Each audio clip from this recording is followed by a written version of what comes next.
نهاكم عنه فانتهوا صدق اللہ العظیم۔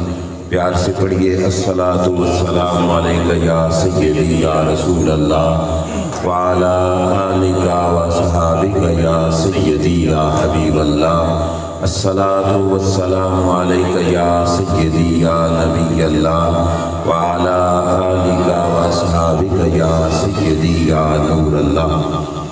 مولاي صل وسلم دائما ابدا على حبيبك خير الخلق كلهم منزه عن شريك في محاسنه فجوهر الحسن فيه غير منقسم يا اكرم الخلق ما لمن خلق به سواك عند حلول الحادث العمم ولن يليق رسول الله جاءك به اذا الكريم تجلى باسم منتقم محمد تاج رسول اللہ قاطبة محمد صادق الاقوال والکلم رب صل وسلم دائما ابدا على حبیبک خیر الخلق کلہم۔ اللہ جل مجدہ الکریم کی حمد و ثنا اور اس کے پیارے حبیب سید المرسلین خاتم النبیین امام الانبیاء حضرت محمد مصطفیٰ احمد مجتبیٰ صلی اللہ تعالیٰ علیہ وآلہ وسلم کے دربار گوہر میں ہدیت درود و سلام بسعادت و احترام عرض کرنے کے بعد رونق محفل عزیزم برادرم مولانا محمد راشد قادری صاحب حافظہ اللہ تعالیٰ، دیگر سامعین معزز حضرات، السلام علیکم ورحمۃ اللہ وبرکاتہ۔ آج کی یہ مبارک محفل مجھے اس محفل کا تعارف کراتے ہوئے بھی خوشی حاصل ہو رہی ہے۔ شادی بیاہ کا وہ موقع جب مہندیوں کے اس پروگرام کے موقع پر ناچ گانے اور ڈانس کا پروگرام ہوتا ہے، بڑے بڑے علماء بڑے بڑے پیروں کے پاؤں ایسے موقع پر پھسل جاتے ہیں۔ برادری، محلے داری، دوستوں کی ضد اور رسم و رواج کے سامنے بڑوں کو گھٹنے ٹیکنے پڑ جاتے ہیں اور لوگ خلاف شرع کام کرنے شروع کر دیتے ہیں۔ یہ میں بغیر مبالغے کے کہہ رہا ہوں، رب ذوالجلال کا فضل و کرم ہی شامل حال ہوتا ہے جب ایسے حالات میں بھی شادی کے موقع پر اور بالخصوص مہندی والی رات میں ذکر رسول کی محفل سجا کر ہم اللہ اور اس کے رسول کے راضی کرنے کا پروگرام بنا کے بیٹھ گئے۔ بہادر شاہ ظفر نے بڑی پیاری بات کہی تھی، میں اپنی گفتگو اس طرف ہی عرض کروں گا۔ اس نے بڑی پیاری بات کہی تھی، کہا تھا ظفر آدمی اسے نہ جانیے گا ہو وہ کتنا ہی صاحب فہم و ذکا، جیسے عیش میں یاد خدا نہ رہی جیسے تیش میں خوف خدا نہ رہا۔ اب یہ مولوی کی تقریر ہو تو لوگ کہتے ہیں کہ مولوی ہوتے ہی ایسے ہیں۔ بڑی پیاری بادشاہ تھا بہادر شاہ ظفر، اور اس نے کمال کی بات کہی، کہا ظفر آدمی اسے نہ جانیے گا ہو وہ کتنا ہی صاحب فہم و ذکا، جیسے عیش میں یاد خدا نہ رہی جیسے تیش میں خوف خدا نہ رہا۔ اگر نہیں سمجھ آئی تو میں آسان کر دیتا ہوں۔ بہادر شاہ ظفر کہتا ہے کہ اس شخص کو انسان نہ سمجھنا جسے خوشی ملی اور رب بھول گیا، جسے رب نے خوشی دی اور وہ دینے والے کو ہی بھول گیا، اسے انسان نہ سمجھنا۔ اور کہا جسے تیش میں خوف خدا نہ رہا، جسے غصہ چڑھا اور رب کا ڈر ہی ختم ہو گیا، اسے انسان کا بچہ نہ سمجھنا۔ یہ انسانیت کا تقاضا ہے کہ خوشی کے موقع پر خوشی دینے والے کو یاد کیا جائے۔ شادیاں صرف 2022 یا 23 میں نہیں ہو رہی، شادیاں شروع سے چلتی آ رہی ہیں، اور اللہ کے نبی بھی شادیاں کرتے رہے اور اللہ کے نبی کے صحابہ بھی شادیاں کرتے رہے۔ میں اس مقدس موقع پر آپ حضرات کے سامنے 3 شادیوں کا ذکر کروں گا۔ ایک ہے اللہ کے نبی کی شادی اور 2 ہیں حضور کے علیہ الصلوۃ والسلام کے صحابہ اکرام علیہم الرضوان کی شادی۔ آپ نے پوری توجہ سے سننا ہے، کانوں کا چسکا تو میں پورا نہیں کر سکتا، لیکن ضرورت جو ایمان کی ہے وہ انشاءاللہ پوری کروں گا۔ اللہ کے نبی کی شادی کا تذکرہ قرآن کریم کے اندر موجود ہے۔ اللہ کے نبی ہے حضرت موسیٰ علیہ السلام۔ نام کیا ہے؟ موسیٰ علیہ السلام۔ اللہ نے نبوت کے بعد اللہ نے ان کو حکم دیا تھا کہ فرعون کو دعوت دو، تبلیغ کرو، فرعون کو دین کی طرف بلاؤ۔ موسیٰ علیہ السلام کے ساتھ فرعون کی ٹکر ہو گئی، مخالفت ہو گئی، لڑائی ہو گئی، جھگڑا ہو گیا۔ فرعون کی پارٹی نے یہاں تک پلان بنا لیا کہ حضرت موسیٰ علیہ السلام کو شہید کیا جائے، جان کے دشمن بن گئے۔ اللہ کے قرآن میں موجود ہے، موسیٰ علیہ السلام کو ایک مخبر نے آ کے خبر دی کہ قال یا موسیٰ ان الملا یأتمرون بک لیقتلوک فاخرج انی لک من الناصحین۔ اے موسیٰ، اس بستی کے لوگ تجھے قتل کرنا چاہتے ہیں۔ اب بات توجہ سے سننا، پھر پتہ چلے گا کہ میں جس مقصد کی خاطر اس عنوان کو آپ کے سامنے عرض کر رہا ہوں۔ کیا کہا؟ اس بستی کے لوگ آپ کو قتل کرنے کا ارادہ رکھتے ہیں، فخرج، اس بستی سے نکل جائیے، یہ آپ کے جانی دشمن ہیں۔ انی، میں لک من الناصحین، میں آپ کا خیرخواہ ہوں، آپ یہاں سے چل بسیے۔ حضرت موسیٰ علیہ السلام کو بھی رب کا آرڈر آ گیا کہ موسیٰ مصر کا شہر چھوڑ دیجئے، کہیں اور جائیے۔ موسیٰ علیہ السلام نے مصر چھوڑا۔ مصر سے 8 دن کے فاصلے پر تھا شہر مدین۔ کیا نام ہے؟ مدین کے علاقے کی طرف موسیٰ علیہ السلام چل پڑے۔ صرف سہارا رب ذوالجلال کا تھا، نہ کوئی راشن پانی ساتھ لیا، نہ کوئی خرچہ خرچہ ساتھ لیا۔ مصر چھوڑا، 8 دن کے فاصلے پر سفر کرتے کرتے حضرت موسیٰ علیہ السلام مدین کے علاقے میں پہنچے۔ جب مدین میں پہنچے موسیٰ علیہ السلام، اللہ کا قرآن ذکر کرتا ہے وَلَمَّا وَرَدَ مَاءَ مَدْيَنَ وَجَدَ عَلَيْهِ أُمَّةً مِّنَ النَّاسِ يَسْقُونَ۔ موسیٰ علیہ السلام مدین میں انٹر ہوئے تو دیکھا کہ وہاں کنویں کے کنارے پر لوگ اپنے جانوروں کو پانی پلا رہے ہیں، اور لوگ اپنے جانوروں کو پانی پلانے میں مصروف ہیں۔ وَوَجَدَ مِن دُونِهِمُ امْرَأَتَيْنِ، ساتھ ہی 2 بیویاں دیکھیں، 2 عورتیں دیکھیں۔ کیا کر رہی تھیں؟ تذودان، جانور ان کے پاس بھی تھے لیکن جانوروں کو روک کر کھڑی تھیں کہ ٹھہر کر بعد میں ہم پانی پلاتی ہیں۔ موسیٰ علیہ السلام نے ان 2 بیویوں سے، عورتوں سے پوچھا ما خطبکما، تم جانوروں کو پانی کیوں نہیں پلا رہی؟ قالتا لا نسقی حتی یصدر الرعاء، کہنے لگیں یہ چرواہے اپنے جانوروں کو پانی پلا رہے ہیں، یہ پلا کے چلے جائیں گے تو ہم اپنے جانوروں کو پانی پلائیں گے، کیونکہ عورت اور مرد کا اختلاط اکٹھا ہونا یہ ناجائز ہے۔ اس واسطے وہ انتظار میں تھیں کہ مرد پانی پلا کے چلے جائیں، پھر ہم اپنے جانوروں کو پانی پلائیں گے۔ سوال ہو سکتا تھا کہ پھر تم گھر سے نکلی کیوں ہو، جانوروں کو لے کر باہر آئی کیوں ہو؟ تو فوراً جواب قرآن دیتا ہے کہ ان بیویوں نے کہا ابونا شیخ کبیر، ہمارے ابا جان بزرگ ہیں، بوڑھے ہو چکے ہیں، اور جانوروں کو پانی پلا نہیں سکتے، اس واسطے یہ ذمہ داری ہمیں ادا کرنی پڑتی ہے۔ موسیٰ علیہ السلام نے دیکھا کہ وہ لوگ تو بھیڑ کر کے کھڑے ہیں، ہجوم ہے، رش ہے، اب وہاں سے یہ پانی پلانے میں ان کو دیر ہو جائے گی۔ ساتھ ہی ایک کنواں تھا جس کا ڈھکن بند تھا، اور اس کے سر پہ ڈھیر سارا بڑا پتھر موجود تھا۔ بعض مفسرین کے مطابق 40 بندے مل کر اس پتھر کو ہٹاتے تھے۔ حضرت موسیٰ علیہ السلام کتنا صبر کر کے گئے تھے بھلا؟ شاباش، کتنے دن کا؟ کھانا پانی بھی 8 دنوں کا بھوکا پیاسا شخص، جس پتھر کو 40 بندے اٹھاتے تھے رب کے نبی نے اپنے ہاتھ سے اکیلے اٹھا دیا۔ یہ ہے نبوت کی طاقت۔ موسیٰ علیہ السلام نے اکیلے سائڈ پہ کیا، کہا جاؤ آ جاؤ تم اپنے جانوروں کو پانی پلاؤ، اور یہاں سے پتہ چلا کہ نبوت کے مزاج میں رحم دلی ہوتی ہے۔ ان عورتوں کے دکھ میں موسیٰ علیہ السلام شریک ہوئے، وہ عورتیں پانی پلا کے گھر چلی گئیں۔ موسیٰ علیہ السلام درخت کے سائے کے نیچے گئے، فقال رب انی لما انزلت الی من خیر فقیر۔ سادہ سا ترجمہ کروں تو موسیٰ علیہ السلام نے رب سے کہا مولا بھوک بھی لگی ہے، پیاس بھی لگی ہے، مولا روٹی کھلا نہ مجھے، کھانا کھلا، میں 8 دنوں کا مسافر بھوکا پیاسا ہوں، یا اللہ مجھے روٹی عطا فرما۔ موسیٰ علیہ السلام لیٹ گئے۔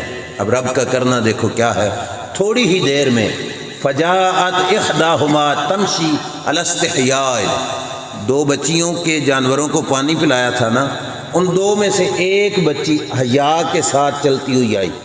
حیا کے ساتھ چلنے کا مطلب ہے اپنا چہرہ ڈھانپ کر نظریں جھکا کر آئی حضرت موسیٰ علیہ السلام کے پاس اور کیا کہنے لگی، ان ابی یدعوک، اے موسیٰ ہمارے ابا جان آپ کو بلاتے ہیں، لیجزیک اجر ما سقیت لنا، وہ چاہتے ہیں تو ہمارے کام آیا، اس کا بدلہ ہم تمہیں عطا فرمائے۔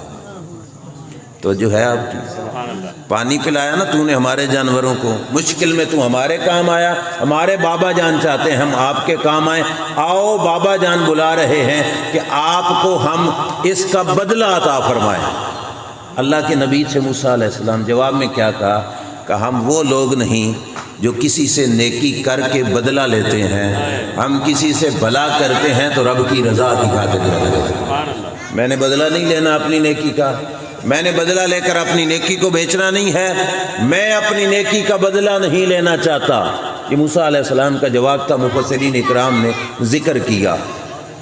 لیکن چل بھی پڑے موسیٰ علیہ السلام، موسیٰ علیہ السلام ساتھ چل بھی پڑے۔ سوال تو ہوتا ہے نا، جب بدلہ لینا نہیں تھا تو پھر ساتھ چلے کیوں؟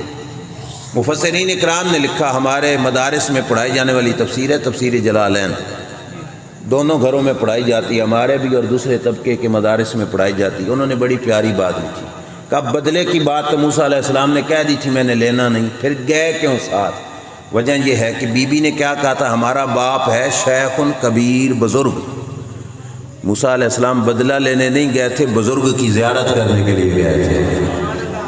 بدلہ لینے نہیں گئی، بزرگ کی زیارت کر کے آؤں، مل کے تو آؤں۔ جو بزرگ گھر میں ہیں، موسیٰ علیہ السلام زیارت کی، گھر سے گھر گئے۔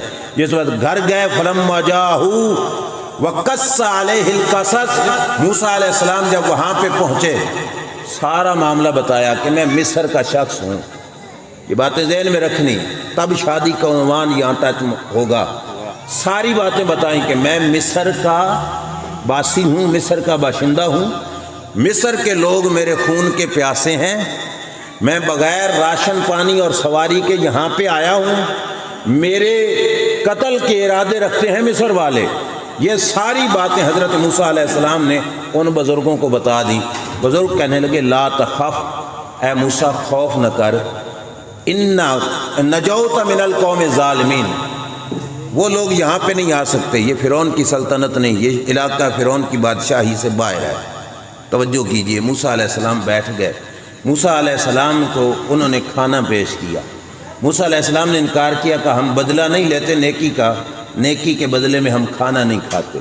ان بزرگوں نے پتہ کیا کہا، انہوں نے کہا نیکی کا بدلہ تو ہم دیتے بھی نہیں، لیکن ہمارے بھی بزرگوں کی عادت ہے کہ دروازے پہ آیا مہمان خالی نہیں جاتا، تم ہمارے مہمان ہو، کھانا تو ہم نے آپ کو کھلانا ہے۔ موسیٰ علیہ السلام نے ان بزرگوں کے پاس کھانا کھایا۔ جب کھانا کھا رہے تھے تو ان بچیوں میں سے ایک بچی بولی یا ابت استاجرہ ان خیر من استاجرت القوی الامین، ابا جان اس بندے کو گھر کے کام کاج کے لیے رکھ لیجئے، اس بندے کو گھر کے کام کاج کے لیے مزدوری پر رکھ لیجئے، اس کو اجرت دے دینا، مزدوری دے دینا، ان کو گھر کے کام کاج کے لیے رکھ لیجئے۔ کیوں؟ یہ بندہ طاقتور بھی ہے، یہ بندہ امانت دار بھی ہے۔ کیا بتایا؟ یہ بندہ بولو بولو، طاقتور بھی ہے، امانت دار بھی ہے۔ دو شانیں انہوں نے بتا دی، یہ طاقتور بھی ہے، امانت دار بھی ہے۔ میں آپ سے پوچھتا ہوں، پتھر بھاری اٹھانا پتہ چل گیا کہ یہ طاقتور ہے، امانت دار ہونے کا پتہ کہاں سے چلا؟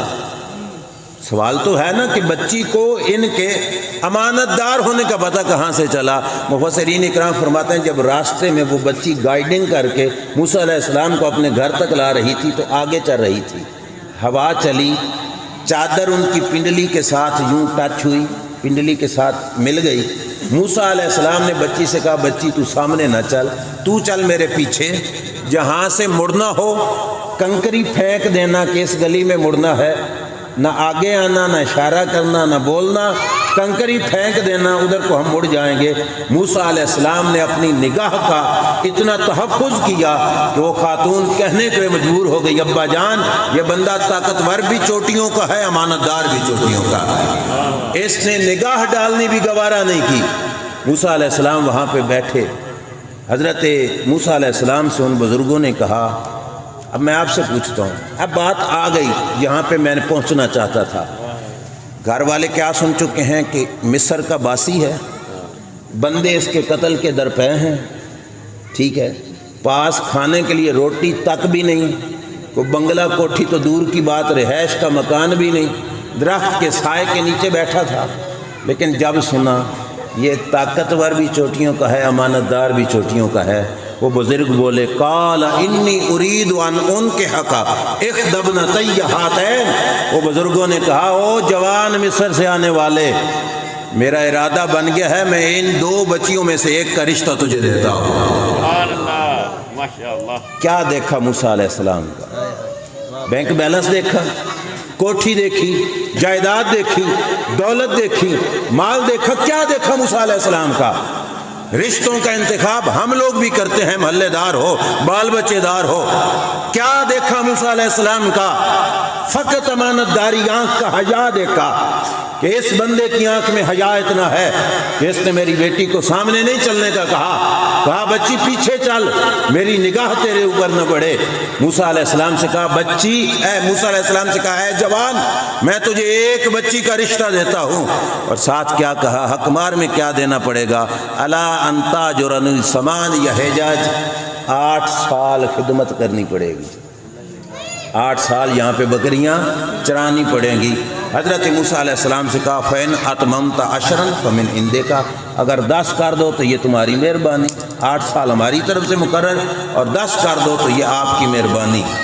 موسیٰ علیہ السلام 8 سال کے بکریاں چرانے پر اس خاتون سے نکاح کرتے ہیں، یہاں تک ایک شادی حضرت موسیٰ علیہ السلام کی، اللہ کے نبی کی شادی کن سے ہو گئی؟ اس خاتون سے ہو گئی۔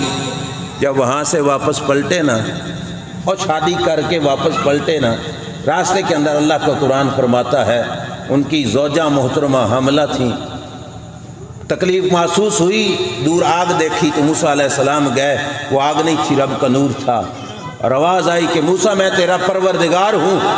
وہاں پر رب نے موسیٰ علیہ السلام کو نبوت عطا فرمائی۔ علامہ اقبال نے کہا شعیب اگر کوئی آئے میسر تو شبانی سے کلیمی بس 2 قدم ہے۔ وہ بزرگ جن کی بچیوں کو پانی پلایا تھا، وہ گاؤں کا فقط چودھری نہیں تھا، وہ اللہ کے نبی حضرت شعیب علیہ السلام تھے۔ اب دونوں نبیوں کا انداز دیکھو، ایک نبی کا انتخاب رشتے کی خاطر کہ میں نے اپنی بچی، نبی نے اپنی بچی رشتے میں دینی تھی، تو انتخاب کیا کیا؟ کہا کہ میں اور کچھ بھی نہیں دیکھا، جس بندے کے یارو خون کے پیاسے ہوں لوگ، قتل کے درپے ہوں لوگ، کونوں سے رشتہ دیتا ہے؟ لیکن یہ سب کچھ دیکھنے کے باوجود شعیب علیہ السلام نے دیکھا جس بندے کی آنکھ میں حیا ہوتا ہے وہی بچی کے رشتے کے قابل ہوتا ہے۔ آنکھ کا حیا، غیرت، شرم، حیا بہت بڑی دولت ہے۔ موسیٰ علیہ السلام کو رشتہ ملا، راہ میں نبوت بھی ملی۔ علامہ اقبال نے کہا شعیب اگر کوئی آئے میسر تو شبانی سے کلیمی فقط 2 قدم ہے، کہ شعیب علیہ السلام جیسا کوئی مرد حق میسر آ جائے نا تو بکریاں چرانے سے لے کر رب سے باتیں کرنا بس 2 قدم کا فاصلہ رہ جاتا۔ یہ ایک شادی تھی حضرت موسیٰ علیہ السلام کی۔ اب سنو دوسری شادی۔ میرے نبی علیہ السلام کے غلام ہیں حضرت ربیہ بن کعب اسلمی، کیا نام ہے؟ یاد رکھنا، برادریوں والے، بچوں والے بیٹھے ہو، آپ کے گھر میں بھی یہ موقع آتا ہے، بڑا اوکھا ہو جاتا ہے اس موقع پر اللہ اللہ کرنا، مذاق منائے جاتے ہیں، تانے دیے جاتے ہیں کہ یہ نہیں کر سکتے تھے، وہ نہیں کر سکتے تھے۔ سننا ایک اور شادی حضور کے صحابی ربیہ بن کعب اسلمی، یہ میرے نبی کے خادم تھے، حضور کی خدمت کرتے تھے، اور خدمت کتنی کرتے تھے؟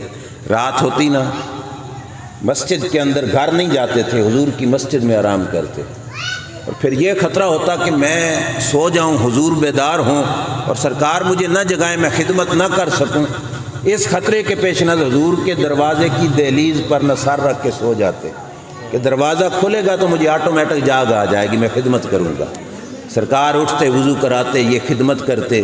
میرے نبی علیہ الصلوۃ والسلام ایک دفعہ یہ وضو کرا رہے تھے، سرکار نے فرمایا تھا یہ وہی ربیہ ہیں جن کے بارے میں آپ نے سنا ہوگا کہ ان سے میرے نبی علیہ السلام نے فرمایا تھا سل یا ربیہ ما شئت، اے ربیہ جو دل کرتا ہے مجھ سے مانگو۔ حضرت ربیہ بن کعب اسلمی نے عرض کیا تھا یا رسول اللہ اور کچھ نہیں مانگتا، جیسے دنیا میں نوکر بنا کے رکھا ہے نا، جنت میں بھی اپنا نوکر بنا کے ساتھ رکھ لے گا۔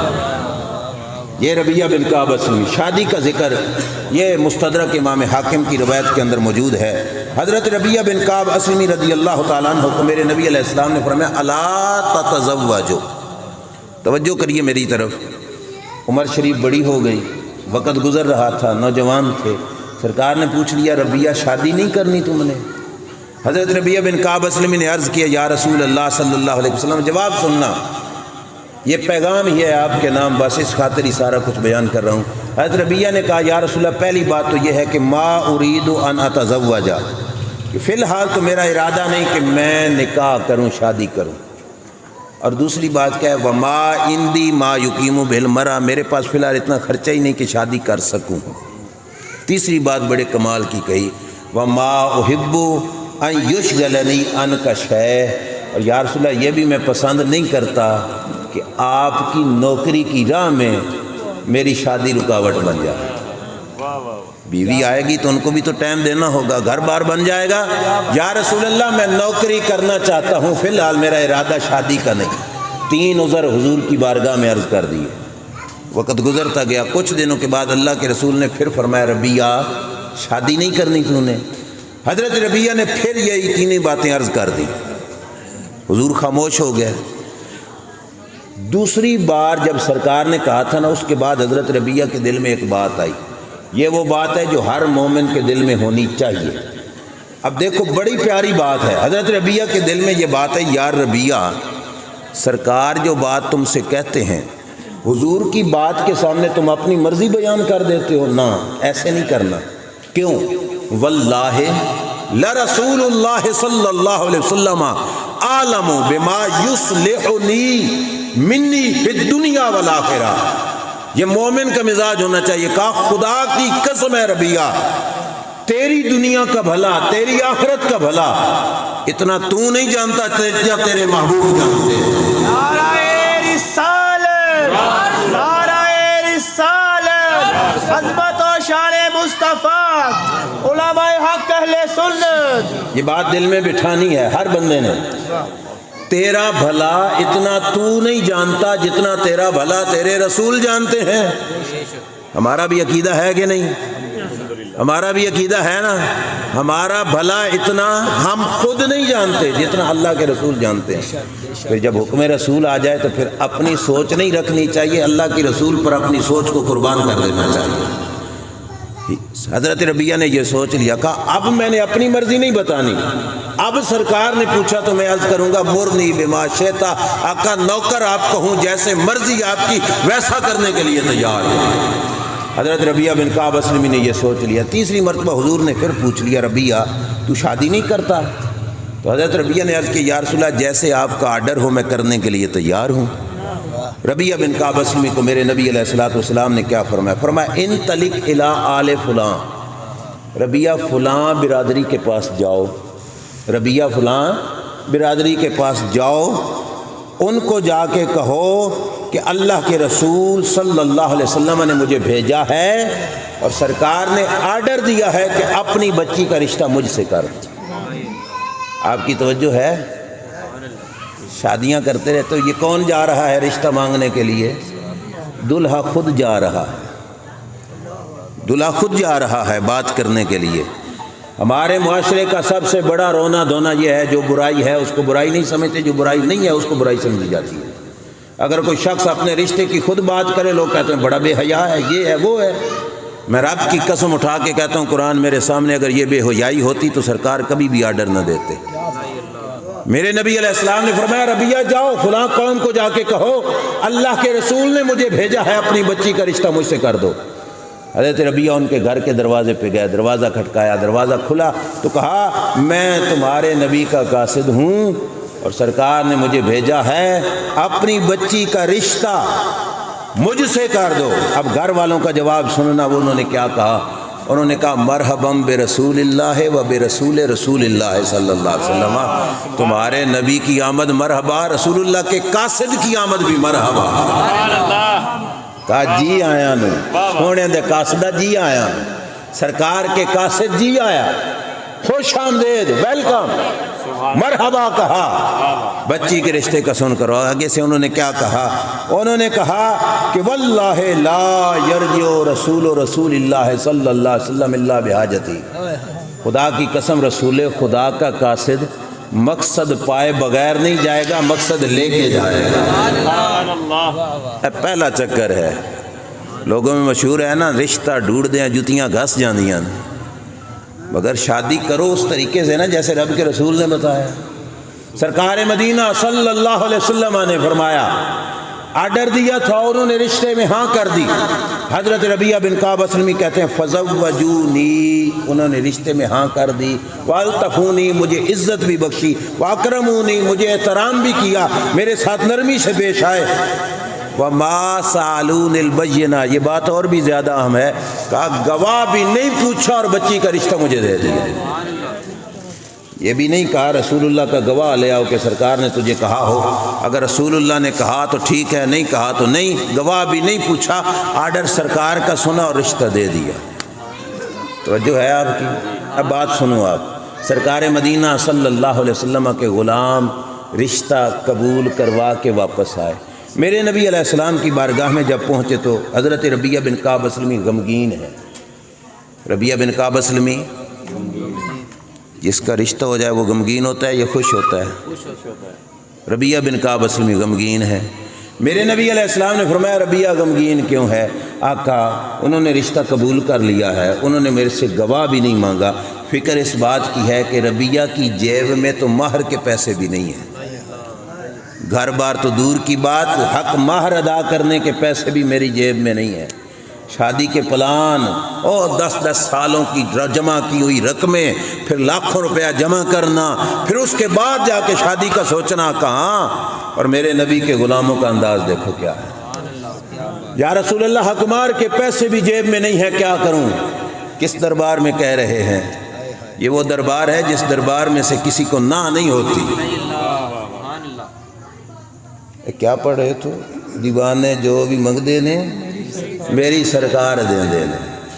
سرکار دو عالم صلی اللہ علیہ وسلم سے عرض کیا نا یا رسول اللہ جیب میں مار کے پیسے نہیں، سرکار نے صحابہ کو جمع کر لیا۔ سرکار نے فرمایا صحابہ دو چندہ جمع کراؤ، ربیعہ بن کعب اسلمی کے نکاح کے لیے حق مہر کا پیسے جمع کرو۔ صحابہ اٹھے، جس کے پاس جو تھا حضور کی خدمت میں پیش کیا۔ حدیث کے لفظ ہیں کھجور کی گٹھلی کے برابر سونے جتنے پیسے جمع ہو گئے۔ میرے نبی علیہ السلام نے فرمایا ربیعہ یہ حق مہر تیرا بن گیا، اٹھاؤ حق مہر ادا کرو اور شادی کرو۔ حضرت ربیعہ لے کے گیا، کہتے ہیں خدا کی قسم بچی والوں نے یہ بھی نہیں کہا کہ یہ حق مہر تھوڑا ہے، جتنا دیا میں نے انہوں نے خوش ہو کے قبول کر لیا۔ قاصد جو تھے رسول اللہ صلی اللہ علیہ وسلم کے، قبول کر لیا تو پھر واپس آئے۔ میرے نبی علیہ الصلوۃ والسلام کی بارگاہ میں ربیعہ پھر غمگین۔ تو جو ہے آپ کی رشتہ بھی ہو گیا، حق مہر بھی ادا ہو گیا، حضرت ربیعہ پھر بھی غمگین۔ سرکار نے فرمایا ربیعہ غمگین کیوں ہو؟ میرے نبی علیہ السلام سے عرض کرتے ہیں یا رسول اللہ شادی تو ہو گئی، شادی کے بعد ایک سنت کام ہے، کیا؟ ولیمہ۔ کیا؟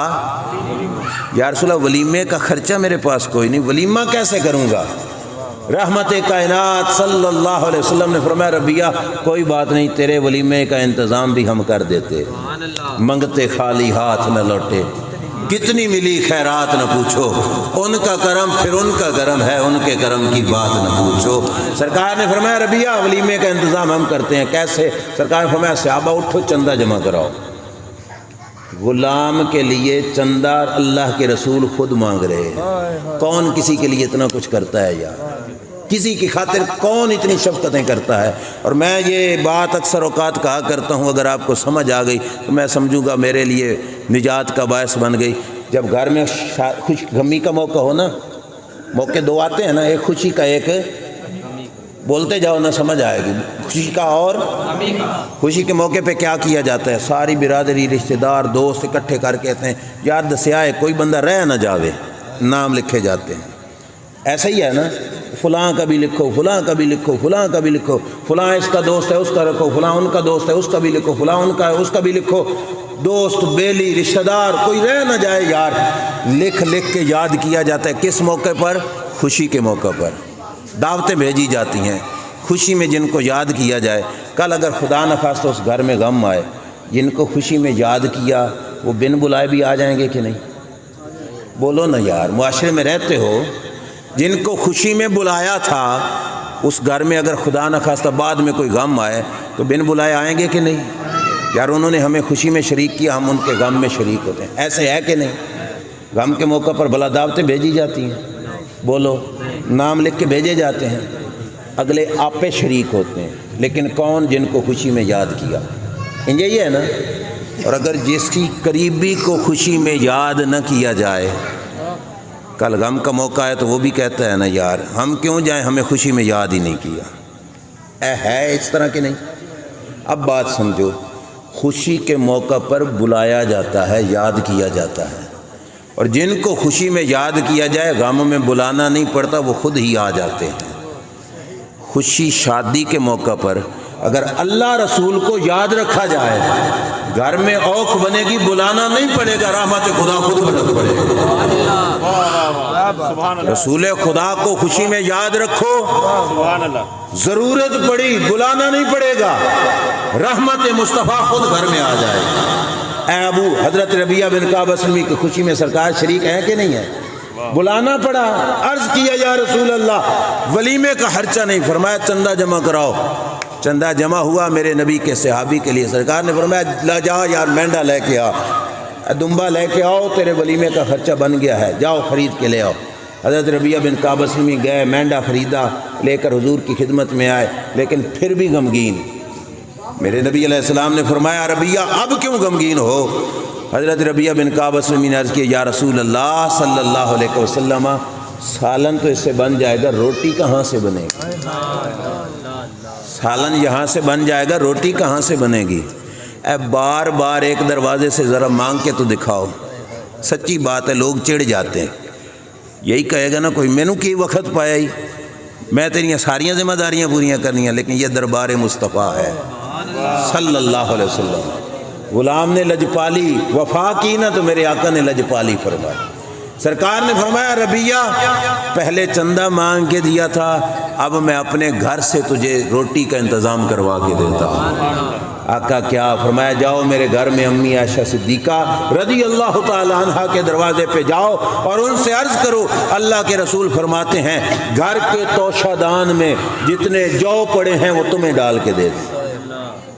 ربیعہ بن کعب اسلمی حضور کے در اقدس پہ گئے، اما عائشہ صدیقہ رضی اللہ تعالی عنہا نے جتنے جو پڑے تھے مٹکا خالی کر کے، برتن الٹا کے، گٹھڑی باندھ کے حضرت ربیعہ کو دی اور کہا اے ربیعہ حضور کو بتا دینا شام کی روٹی کا گھر میں جو کوئی نہیں، شام کی روٹی کے لیے جو۔ سرکار نے یہ نہیں فرمایا بھائی ربیعہ اے مٹھ بھر کے واپس کرا، نہیں، غلام کی روٹی کا بھی انتظام اللہ کے رسول نے اپنے گھر سے کروایا۔ ہمیں سبق کیا دیا؟ پیر طریقت تھے کہ نہیں سرکار؟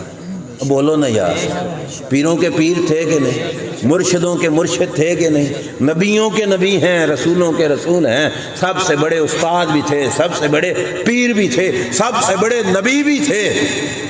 چندے سے بھی گھر کروایا، غلام کا خرچہ پورا، اور اپنے گھر سے بھی عطا فرمایا۔ زمانے کو بتایا ہم صرف لیتوں کے نہیں دیتوں کے بھی ہیں، ہم پورا کرا کے دیتے ہیں، غلام کے خرچہ پورا کیا۔ حضرت ربیعہ بن کعب اسلمی فرماتے ہیں اگلے دن میرا ولیمہ تھا اور میرے لیے سب سے فخر کی بات یہ تھی کہ میرے ولیمے میں اللہ کے رسول خود تشریف لے کے آئے۔ کروڑوں ولیمے، اس ولیمے کی ایک گھڑی پہ قربان جس ولیمے میں رب کے رسول تشریف لے کے جا رہے ہیں۔ سرکار مدینہ صلی اللہ علیہ وسلم حضرت ربیعہ بن کعب اسلمی کے ولیمے میں تشریف لے کے گئے، اور صرف اتنا ہی نہیں یار، مزے کی بات یہ ہے، حدیث میرے پاس موبائل میں کتاب میں موجود ہے، ربیعہ بن کعب اسلمی فرماتے ہیں روٹی، ولیمہ، حکمار، رشتہ، صرف یہ بھی نہیں کرایا سرکار نے، شادی ہو گئی تو سرکار نے اپنے خرچے سے مجھے جگہ یہ لے کر دی تھی۔ مکان کس نے لے کے دیا؟ اللہ کے رسول صلی اللہ علیہ وسلم نے لے کے دیا۔ یار شادیاں یوں بھی تو ہوتی ہیں، ان طریقوں کے ساتھ بھی تو شادیاں ہو سکتی ہیں، ضروری تو نہیں ہم زمانے کے رسم و رواج میں ڈل کر اپنا گھر بھی ادھار کے نیچے دبا دیں اور اپنی برادری خاندان وڈیرے ان کو ادھاروں کے نیچے دبا دیں۔ یہ شادی ہو رہی ہے، کیا مشکل ہو رہی ہے؟ علامہ راشد صاحب نے یہ قدم اٹھایا، مجھے نہیں پتا اوکھا اٹھایا کہ سوکھا اٹھایا، لیکن مجھے ایک شادی یاد ہے، میرے دوست تھے جامعہ حجویریہ لاہور میں پڑھتے تھے، ان کی شادی کا موقع آیا، انہوں نے شادی پر 2 بیان کرے، میرا بھی تھا، مولانا انور قریشی صاحب جو پنڈ دادن خان والے ان کا بھی تھا۔ جب اس نے شادی پہ محفل رکھی، اس کے صدقے ماموں نے اسے کہا تھا، پتر یہ شادی تے محفل ہوئی نا تو میں تیری شادی چ کوئی نہیں آنا، یہ کہا تھا، شادی پہ محفل ہوئی تو میں نے تیری شادی میں نہیں آنا۔ صدقے ماموں نے کہا، کیوں؟ وہ امیر کبیر تھے، مالدار تھے، انہوں نے کہا صرف محفل ہوئی نا تو ہمارا ناک کٹ جائے گی۔ اس علاقے میں گویے جاتے ہیں، 20-20 لاکھ ان کا صرف سٹیج ہوتا ہے۔ اس نے کہا کہ ہماری تو ناک کٹ جائے گی اگر ایسی شادی کی، لیکن اس طالب علم نے، اسٹوڈنٹ نے جو بات کہی، اللہ کی قسم قرآن میرے سامنے موجود ہے، اس نے کہا ماما تیرا بھانجا بعد میں ہوں، رسول اللہ کو امتی پہلے ہے۔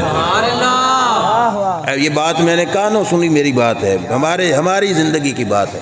اور اس نے مامے سے چٹا جواب دیا، اس نے کہا ماما بشک نہ آنا شادی پر ذکر رسول کی محفل ضرور سجے گی۔ سچی بات ہے، ہم نے محفل کی ان کی شادی پر۔ میں نے اپنی زندگی میں کمال کی شادی دیکھی۔ شادی کی محفل کے بعد ہی انہوں نے وہ ولیمے کے لیے انتظام کیا، ولیمے میں اس نے صرف چاول برادری کو کھلائے، صرف چاول، اور جانے والے کوئی بندہ عیب اور نقص نکال کے نہیں جا رہا تھا، تعریفیں کرتے جا رہے تھے۔ 10 کھانوں کی ڈشیں کھا کر بھی لوگ باتیں کر کے جاتے ہیں، وہاں پہ صرف چاول کھا کے خوش ہو کے جا رہے تھے۔ جب آپ بتاؤں، مفتی احمد یار خان نعیمی رحمۃ اللہ علیہ فرماتے ہیں وجہ کیا ہے؟ بابا فرید کے دربار پہ چلے جاؤ، داتا صاحب چلے جاؤ، پیر سیال کے آستانے پہ چلے جاؤ، لائن میں لگ کر لنگر کھانے میں سے سکی روٹی کا 1/4 حصہ ٹکڑے کا مل جائے، کچھ کھایا کچھ بچا کے گھر میں لاتے ہو کہ نہیں؟ لوگوں کی عادت ہوتی ہے کہ نہیں؟ اور وہ روٹی کا سوکھا ٹکڑا گھر میں لا کے محلوں میں بھی بانٹا جاتا ہے، تھوڑا تبرک تساں بھی لاؤ، تھوڑا تساں بھی لاؤ، برادر رشتہ داروں کو دیتے ہیں۔ اور جس کو وہ سوکھی روٹی کا لقمہ بھی مل جائے دعائیں دیتا ہے، یار مہربانی تیری، تو نے مجھے روٹی کا لقمہ، بابا فرید کے آستانے کی روٹی کا لقمہ کھلایا۔ مفتی احمد یار خان نعیمی کہتے ہیں یار درباروں کی دالیں پی کر، پانی کی طرح کی دالیں اور سوکھی روٹیاں کھا کر لوگ گھر میں جاتے ہیں، تعریفیں کرتے ہیں، اور ولیموں میں 10 ڈشیں کھا کے بھی لوگ جائیں تو باتیں کرتے ہیں۔ وجہ کیا ہے؟ مفتی احمد یار خان نعیمی نے جواب دیا، وجہ یہ ہے جس کے لیے جو بنا تھا رب نے اسی کے سپرد کر دیا۔ کہا درباروں کا لنگر اس کی ذات کے لیے بنا، وہ ذات بڑی قدر کرنے والی ہے، اس نے اس کی ذات کے لیے جو بنا اس لنگر کو عزت عطا فرما دی۔ اور ولیموں پہ پکتا ہے اپنی ناک رکھنے کے لیے، میری ٹور بن جاوے۔ جو اپنے ہاتھ میں اپنی عزت کمانا چاہتا ہے، پھر رب فرماتا ہے پھر کما کے دیکھ، پھر اربوں لگا کے بھی عزت نہیں ملتی، عزت ملتی ہے دربار خدا سے۔ بات دور چلی گئی، اسی طالب علم کی شادی جس نے مامے کو یوں کہا تھا نا، ہو گئی۔ بعد کے اندر کوئی 3 یا 4 سال بعد، میری اپنی بیٹی ہے یار، میں وہ بتا رہا ہوں، 3-4 سال بعد اسی طالب علم کو مجھے فون آیا، اس نے کہا جی فلاں جگہ پہ شادی پہ محفل کرنی ہے، آپ نے آنا ہے۔ میں نے کہا ٹھیک ہے، ہم گئے۔ میں نے پوچھا یہ کس کی شادی ہے؟ اس نے کہا اسی مامے کی شادی ہے جس نے مجھے کہا تھا تیری شادی پہ محفل نہ ہوئی، محفل ہوئی تو میں نہیں آؤں گا، اس مامے کے بیٹے کی شادی ہے۔ میں نے کہا کیسے؟ اس نے تو تجھے روکا تھا، آج وہ کیسے؟ کہا میری شادی کا رنگ دیکھا نا، تو مامے نے آج کہا پترا جی میں اپنی کی تھی میرے پتر دی قسم خدا کی، ہم اس بچے کی شادی پر بھی پھر ہم نے محفل کی۔ یہ اللہ کے رسول کے لیے کیا جانے والا کام ریا سے بھی پاک ہوتا ہے اور اللہ برکتیں بھی پیدا فرما دیتا ہے۔ یہ اوکھا ہو تب بھی یہ قدم اٹھاؤ، سوکھا ہو تب بھی یہ قدم اٹھاؤ، برادری کے مقابلے میں کھڑا ہو کے کرنا پڑے، شادی کے موقع پر ذکر رسول تب بھی کرو، اور سارے خوش ہو کے کریں تب بھی کرو۔ اور مزہ بھی وہ ہوتا ہے کہ جب راضی کوئی بھی نہ ہو رہا ہو نہ تو ان سے کہو تم نہیں آتے تو نہ ہو، ذکر رسول کی محفل سجے گی۔ کیوں؟ جس رسول کی خاطر ہمیں سب کچھ ملا، ہم اس رسول کو شادی کے موقع پہ بلا دیں، یار بڑے دکھ کی بات ہوتی ہے۔ میں یہ بھی شادی کی محفلوں میں اکثر کہا کرتا ہوں، شادی ہو نا شادی، اور چڑھوئے نہیں ہوتے پکانے والے، 5000 کی جگہ پہ 10 بھی مانگ لیں تو تو رشتہ دار کیا کہ چل یار دے دو، خوشی دا موقع اج کسی نو ناراض نہیں کرنا، ایویں ہے کہ نہیں؟ ویلے لینے والے بھی کہیں آج 10 کی نہیں 100 500 کی لینی ہے تو چلو یار دے دو کوئی نہیں، کیوں؟ آج خوشی کا موقع، کسی کو ناراض نہیں کرنا۔ مومن بیٹھے ہو، مسلمان بیٹھے ہو، سینے پہ ہاتھ رکھ کے بتاؤ جس شادی کے موقع پر اپنے کمی کو بھی ناراض نہیں کیا، اس شادی کے موقع پر فاطمہ کے بابا کو ناراض کر دیتے ہو صلی اللہ علیہ وسلم۔ سرکار کو ناراض شادی کے موقع پر یار خدا کا خوف کرو، جس موقع پر ہم کہتے ہیں یار کوئی ناراض نہ ہو، زیادتی ہو نا مامے چاچا دی، پھر بھی لوگ کہتے چل یار تو ہی چلا جا کے معافی مانگ لے، آج کوئی ناراض نہ ہونا ہو، خود جا کے معافیاں مانگ کے ان کو راضی کر کے شادی میں شریک کرتے ہیں۔ اور شادی میں ایسے کرتوت کیے جاتے ہیں کہ رب کے رسول صلی اللہ علیہ وسلم اس خوشی میں شریک نہیں ہوتے۔ کبھی سوچا کہ ہم کس طرف جا رہے ہیں؟ اور اس کا رزلٹ بھی نکلتا ہے، برا رزلٹ نکلتا ہے، چوتھے دن طلاقوں تک نوبتیں پہنچ جاتی ہیں معاذ اللہ۔ ہمارا کام ہی ہے فتویٰ دینا، نت ایسے مسائل، نت ایسے معاملات، کیوں نہ رسول اللہ کے نقش قدم پہ چل کے یہ طریقہ اپناؤ؟ خدا کی قسم رشتہ داروں میں بھی عزت بنے گی، آخرت میں بھی رب عزت عطا فرمائے گا۔ حلیۃ الاولیاء میں حدیث ہے، میرے نبی علیہ السلام نے فرمایا، اللہ فرماتا ہے، حدیث قدسی، فرمان خدا ہے، زبان مصطفیٰ ہے، اللہ فرماتا ہے اذا اصیت غضبت، روئے زمین کے جس ٹکڑے پر میری نافرمانی ہو میں ناراض ہو جاتا ہوں۔ کون ناراض ہو جاتا ہے؟ بولو یار، نافرمانی ہو تو کون ناراض ہو گیا؟ اللہ ناراض ہو گیا۔ اور فرمایا ویزا غضبت لعنت، فرمایا جس وقت میں غصہ فرماتا ہوں پھر میں لعنت کرتا ہوں، اور فرمایا لعنت کرتا ہوں تو فإن اللعنت منی تبلغ الولد السابع، فرمایا میری لعنت کا اثر 7ویں پشت تک جاتا ہے۔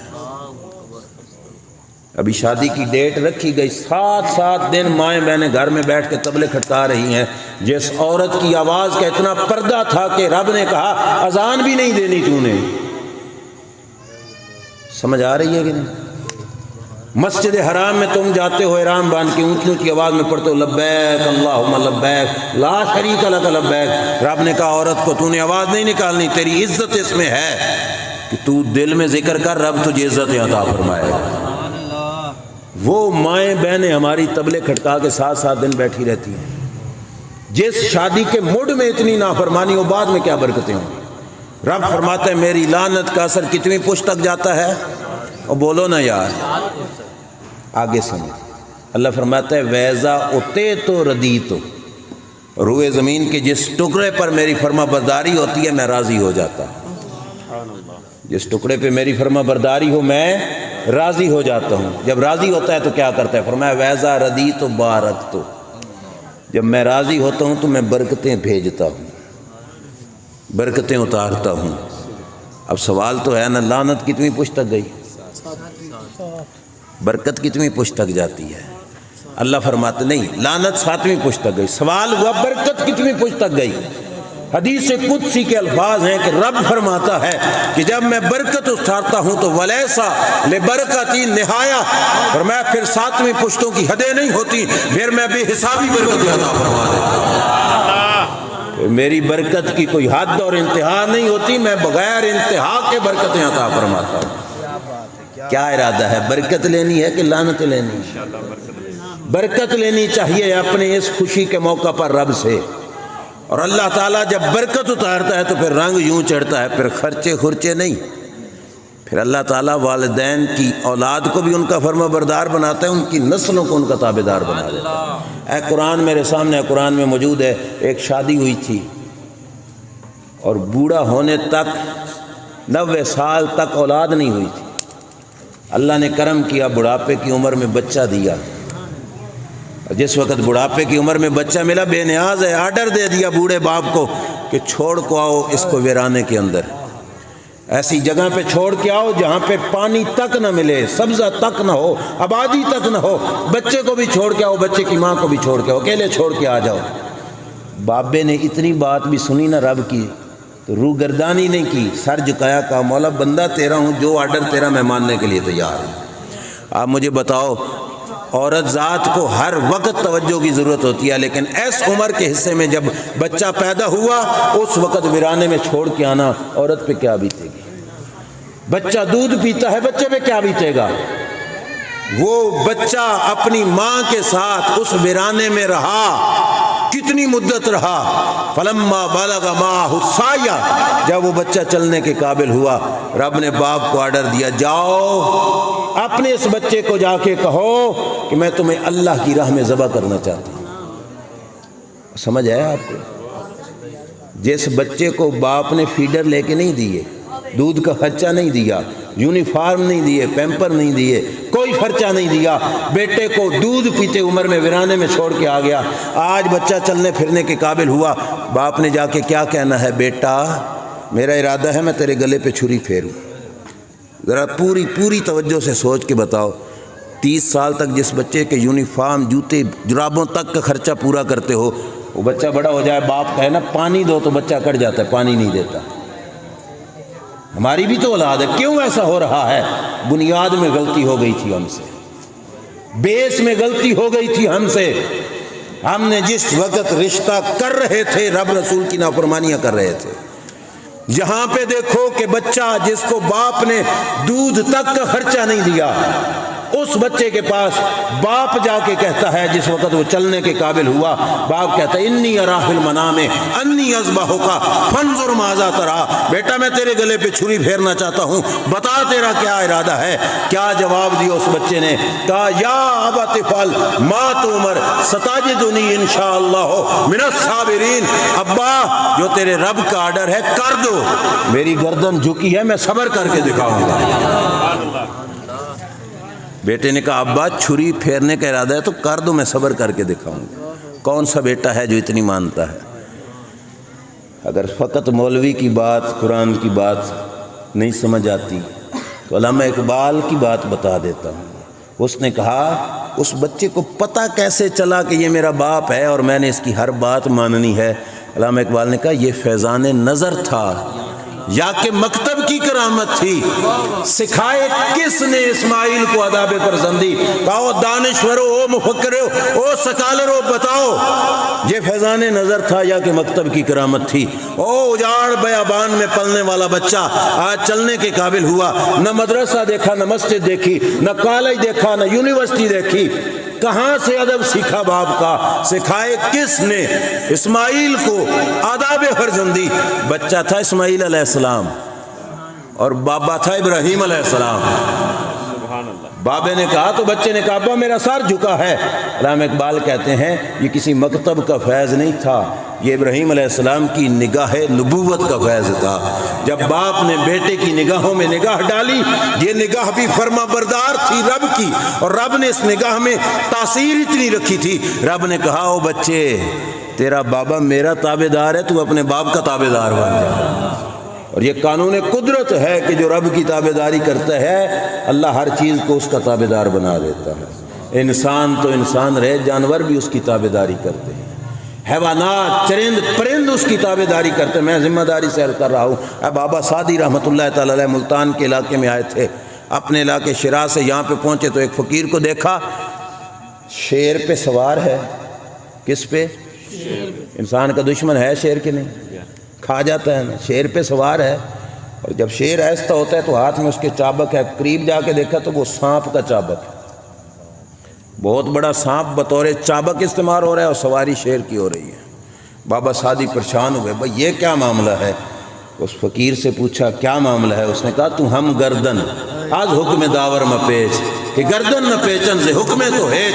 سعدی خدا کی حکم کے سامنے گردن جھکا دے، کائنات کی ہر شے تیرے آرڈر کے سامنے گردن جھکا دے۔ کائنات کی ہر شے تابع داری کرے گی اگر حکم خدا کے سامنے گردن جھکائے گا۔ باپ نماز نہ پڑھے تو اولاد کیسے تابع داری کرے گی والدین کی؟ باپ اللہ رسول کی نافرمانی کرے تو اولاد کیسے تابع دار ہوگی؟ میں ذمہ داری سے کہتا ہوں غلام مصطفیٰ بن جاؤ، اولاد تمہاری نوکری کرے گی، صرف پانی نہیں جوتے بھی سیدھے کرے گی، صرف جوتے نہیں قدموں کا دوبن بھی پینے کے لیے تیار ہو جائے گی، لیکن کب؟ جب والد غلام مصطفیٰ بن جائے گا۔ رسول اللہ کی تابعداری شروع کر دے گا۔ بیٹے نے کہا ابا جان میری گردن حاضر ہے، آپ گردن پہ چھری پھیریں، میں اپنی جوانی قربان کرنے کے لیے، اپنا بچپن قربان کرنے کے لیے تیار ہوں۔ یہ فیضان نظر تھا یا کہ مکتب کی کرامت تھی، یہ یار سارا فیض تھا رب ذوالجلال جل شانہ نے جو حضرت ابراہیم علیہ السلام کی نگاہ کے اندر پیدا کر دیا تھا۔ یہ سب کچھ ملتا ہے جب غلامی مصطفیٰ کو اختیار کیا جائے، پھر کسی اور کے دروازے پہ نہیں جانا پڑتا، پھر رب سب کو سمجھا دیتا ہے۔ حضرت عمر کے دور حکومت میں زلزلہ آیا، توجہ کیجئے، یہ غلام مصطفیٰ تھے نا، زلزلہ آیا تو ہم کیا کرتے ہیں؟ اشہد ان لا الہ الا اللہ، لا الہ الا اللہ، بھاگ جاتے ہیں، باہر نکل آتے ہیں، تسبیحیں پڑھنی شروع کر دیتے ہیں۔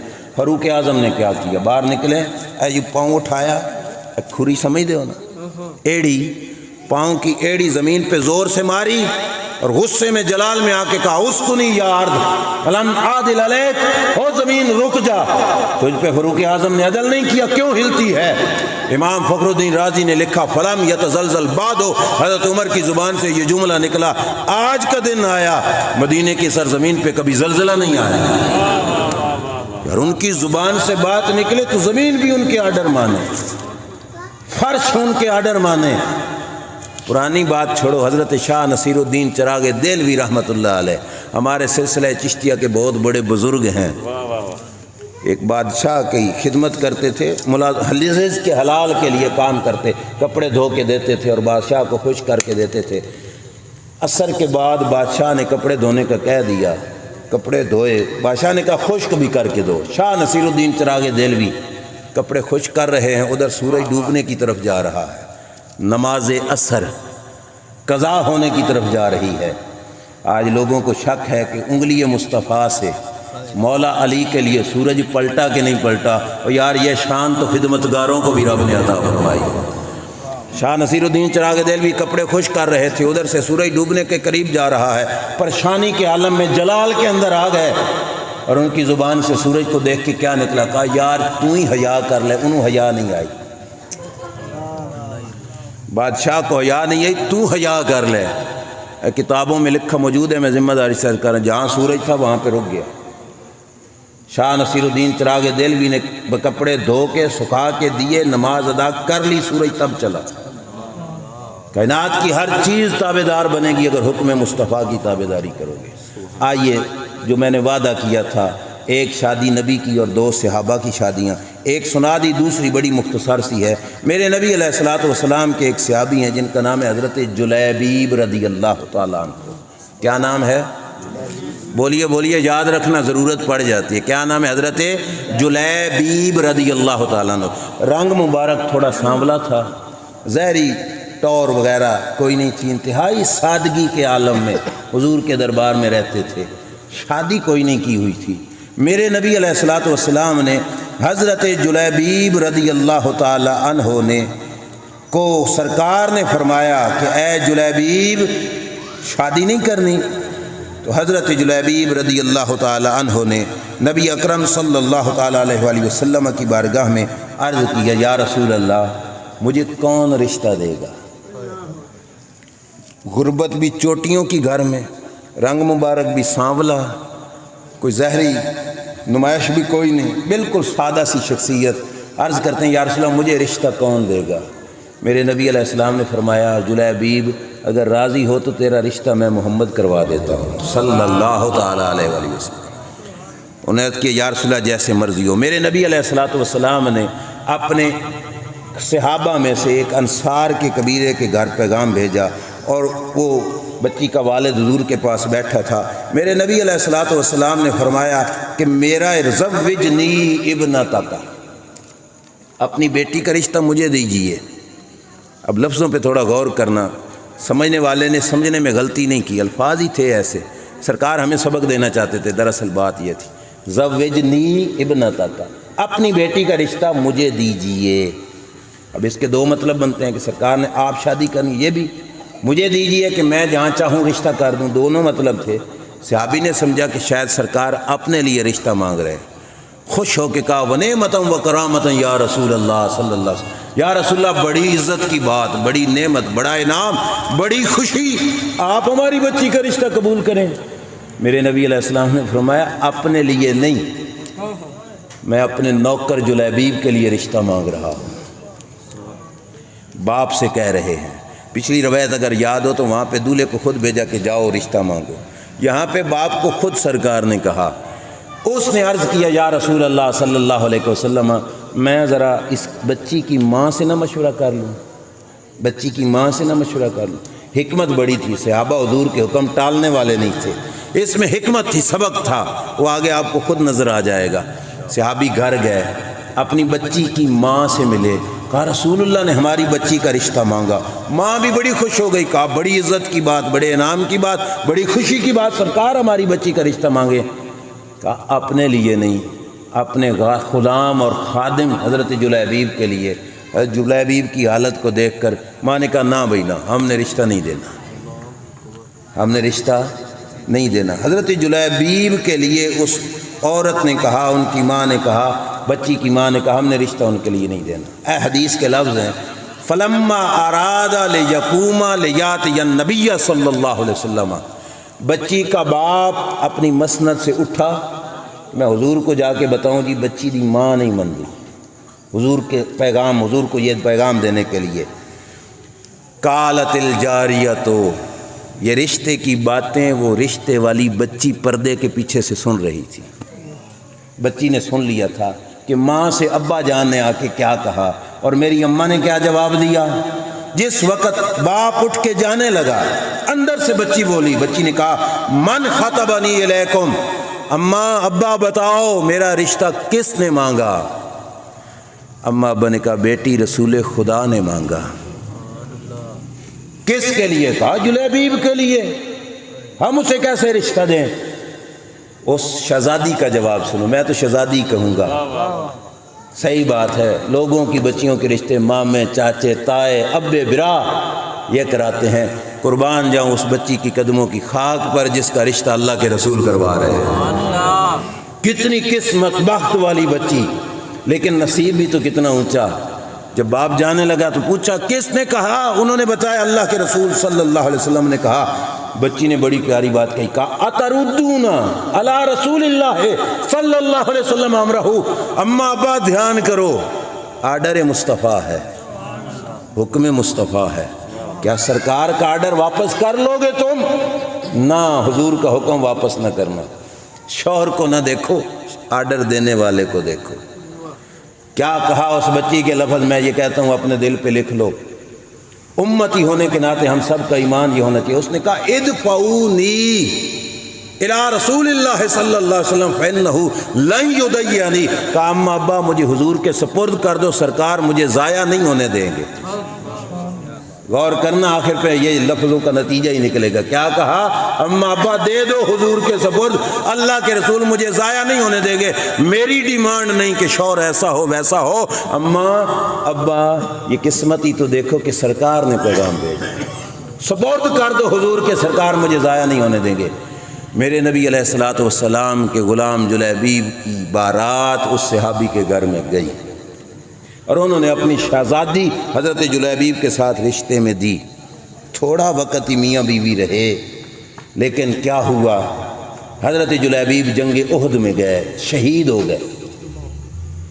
جنگ ختم ہوئی نا، اب دیکھو جلیبیب کو جو مقام ملا کتنا ملا۔ حضرت جلیبیب جنگ ختم ہوئی، میرے نبی علیہ السلام نے صحابہ سے پوچھا حل تفقدون من احد؟ آپ کو یہ بات اس طریقے سے سمجھ آئے گی، جاتے ہو نا درباروں پہ حاضری کے لیے پورا قافلہ گاڑیاں بنا کے لوگ جاتے ہیں نا، جس وقت گاڑی چلنے لگے تو لوگ کوئی رہتے نہیں گیا، دیکھو اب کوئی رہتے نہیں گیا، سارے لوگ اپنے اپنے ساتھیوں کو دیکھتے ہیں، اے سارا پورے، تو وہ بتاتے ہیں پورے ہیں۔ جنگ سے واپسی ہونے لگی تو میرے نبی نے فرمایا، یہ مسلم شریف کی حدیث، حل تفقدون من احد، اور دیکھو کوئی رہ تو نہیں گیا، اپنے اپنے شہیدوں کی لاشیں جمع کر لیں، دیکھو کوئی رہ تو نہیں گیا۔ ہر کسی نے اپنے رشتہ دار سنبھالے، کسی نے باپ، کسی نے بھائی، کسی نے چچا، کسی نے ماموں، کسی نے خالو، سارے رشتہ دار سنبھالے۔ سرکار نے 2-3 دفعہ پوچھا کوئی رہ تو نہیں گیا، کوئی گم تو نہیں ہے، کوئی رہ تو نہیں گیا؟ صحابہ نے کہا یا رسول اللہ سارے پورے ہیں۔ میرے نبی کے الفاظ سنو، فرمایا ولاکنی افقد جلیبیب، تمہارے سارے پورے ہیں، میرا جلیبیب نظر نہیں آ رہا۔ صدقے جاؤں جلیبیب تیرے حسن پر، کہا تمہارے سارے پورے، میرا جلیبیب نظر نہیں آ رہا۔ صحابہ نے عرض کیا جی یا رسول اللہ جلیبیب نہیں ہے ان میں، فرمایا ڈھونڈ کے لاؤ۔ صحابہ گئے، انہوں نے دیکھا 7 بندوں کی لاشیں کافروں کی ارد گرد پڑی ہیں، درمیان میں حضرت جلیبیب کی لاش مبارک پڑی ہے، شہید ہو چکے ہیں۔ اللہ کے رسول نے کیا فرمایا؟ صحابہ نے آ کے بتایا یا رسول اللہ اس منظر سے ہم نے دیکھا حضرت جلیبیب کو۔ سرکار نے فرمایا ان 7 کو میرے جلیبیب نے مارا، ان 7 کو میرے، گھبراؤ نہیں، آخری بات میں ختم کر رہا ہوں، بس بولو، ان 7 کو میرے، جن کو یہ پتا تھا کہ ان 7 کو میرے جلیبیب نے مارا، ان کو یہ نہیں پتا تھا جلیبیب کدھر ہے؟ صحابہ سے کیوں ڈھونڈوا رہے تھے؟ صرف بتانا چاہتے تھے یارو جس کا کوئی نہ ہو اس کا میں محمد مصطفیٰ صلی اللہ علیہ وسلم، وہ نبیوں میں رحمت لقب پانے والے، مرادیں غریبوں کی بر لانے والے، وہ اپنے پرایوں کا غم کھانے والے، وہ مصیبت میں غیروں کے کام آنے والے۔ سرکار کو پتہ تھا، بتایا ان 7 کو میرے جلیبیب نے مارا اور ان کے دیے ہوئے زخموں سے میرے جلیبیب کی شہادت ہوئی۔ آگے مسلم شریف کے الفاظ میں صحیح بات ہے، جتنا فخر کرو نہ اس شخصیت کی عظمت پر بہت کم ہے۔ میرے نبی نے ہر غلام کو نوازا، سرکار خود آئے حضرت جلیبیب کی لاش پر، آ کے کیا کہا؟ یہ مسلم شریف کے الفاظ ہیں، فرمایا جلیبیب منی وانا منہ، جلیبیب مجھ سے ہے میں جلیبیب سے ہوں۔ یار واہ واہ واہ واہ، کمال نہیں کر دیا؟ عزت بخشی، جو جملے حسین پاک کے لیے کہے، جو جملے مولا مرتضیٰ شیر خدا کے لیے کہے، کمال کرم ہے میرے محبوب کا، وہی جملے اپنے جلیبیب کے لیے کہے۔ کہا ہو جلیبیب مجھ سے میں جلیبیب سے۔ اور اگلی بات جو صحابہ کہتے ہیں کہ پھر حضرت جلیبیب کی تدفین ہوئی، فلم یکن لجلیبیب جنازتہ الا سائدہ رسول اللہ صلی اللہ علیہ وسلم کا عود کے میدان سے لے کر، غور کرنا یار سارے، عود کے میدان سے لے کر، شہادت گاہ سے لے کر قبر شریف تک، لحد شریف تک حضرت جلیبیب کا جنازہ چارپائی پہ نہیں اٹھایا گیا۔ عہد کے میدان سے لے کر لحد تک جنازہ کہاں پہ تھا؟ کہتے ہیں اللہ سائدہ رسول اللہ صلی اللہ علیہ وسلم، کریم آقا کے بازو تھے یوں، اور میرے نبی نے اپنے غلام کے جنازے کو اپنے بازوؤں پہ اٹھایا ہوا تھا۔ اب مجھے خود بتاؤ کسی جوان کو اس طرح بازوؤں پہ اٹھانا سوکھا کام ہے؟ کتنی دیر تک کوئی اٹھا سکتا ہے؟ نوازشیں ہیں میرے محبوب صلی اللہ علیہ وسلم کی، کرم نوازی ہے میرے کریم آقا صلی اللہ علیہ وسلم کی۔ چند دن کے بعد خاتون کا شوہر فوت ہو گیا، وہ تو بیوہ ہو گئی، اور اس خاتون نے کیا کہا تھا؟ حضور کے سپرد کرو، سرکار مجھے ضائع۔ میرے نبی اس کے گھر گئے، اللہم صب الخیر، یا اللہ اس خاتون کے گھر پہ برکتیں نازل فرما۔ سرکار کی زبان سے دعا نکلی ہے، الفاظ حدیث میں موجود ہے، میرے پاس کتاب ہے۔ مدینہ شریف کی بستی میں مشہور تھا کہ اتنی مالدار کوئی اور خاتون نہیں ہے جتنا جلیبیب کی بیوی مالدار ہے۔ اللہ نے رزق میں بھی اتنی برکتیں دی، اور کہا مدینے کی بستی میں اتنا راہ خدا میں خرچ کرنے والی کوئی اور بیوہ نہیں تھی جتنا حضرت جلیبیب کی زوجہ محترمہ اللہ کی راہ میں مال خرچ کیا کرتی تھی۔ سنبھالا سرکار نے کہ نہیں سنبھالا؟ بس میری تقریر ختم۔ میں یہی کچھ آپ سے عرض کرنا چاہتا تھا، زندگی میں کسی اور کا بننے کی بجائے حضور کا بن جاؤ، اور یہ وہ ذات ہے جو زندگی میں ضائع نہیں ہونے دیں گی، سرکار کرم فرمائیں گے۔ اور زندگی کے کسی موڑ پر، میں تقریروں میں میری چیلنج عادت نہیں، چھوٹا سا آدمی ہوں، لیکن اس بات پہ میں چیلنج کے ساتھ کہتا ہوں، یار زندگی کا کوئی شعبہ، کوئی دانشور اٹھ کے کہے کہ یہ شعبہ ہے، خدا کی قسم اللہ کے رسول نے اس شعبے میں بھی اپنے غلاموں کی لجپالی فرمائی ہے، ہر شعبے میں سرکار نے رہنمائی فرمائی ہے۔ ہمیں کیوں شادی کا طریقہ غیروں سے لینا پڑا؟ در رسول کو چھوڑ کر ہم کامیاب نہیں ہوں گے، ناکام ہوں گے۔ اس واسطے آؤ اپنی زندگیاں جہاں پہ چلی گئیں واپس پلٹ آؤ، رسول اللہ کی ذات کی مخالفت، حضور کی نافرمانی، حضور کے ذکر شریف کی بے ادبی، حضور علیہ الصلوۃ والسلام کے حکم شریف کی بے ادبی، بالخصوص شادی کے موقع پر نہ کرنا۔ سرکار ناراض ہو گئے تو جہان سارا ناراض ہو جائے گا۔ اللہ تعالی ہمیں حضور سے تعلق مضبوط رکھنے کی توفیق عطا فرمائے۔ اللہ تعالی مولانا کے اس رشتے میں برکت پیدا فرمائے، ان کے آنے والی زندگی کے اوقات میں لمحات میں اللہ کریم اپنی رحمتوں کا برکتوں کا نزول فرمائے، اور رب ذوالجلال جل شانہ ان کے جو زوجہ محترمہ ہیں ان کو بھی اخلاق، اپنے محبوب کی دین کی طرف سے ملنے والا شرم، حیا، غیرت، وہ ساری دولت نصیب فرمائے، اور اللہ کریم آنے والے وقت میں انہیں نیک اولاد کا والد بنائے۔ وآخر دعوایا ان الحمدللہ رب العالمین۔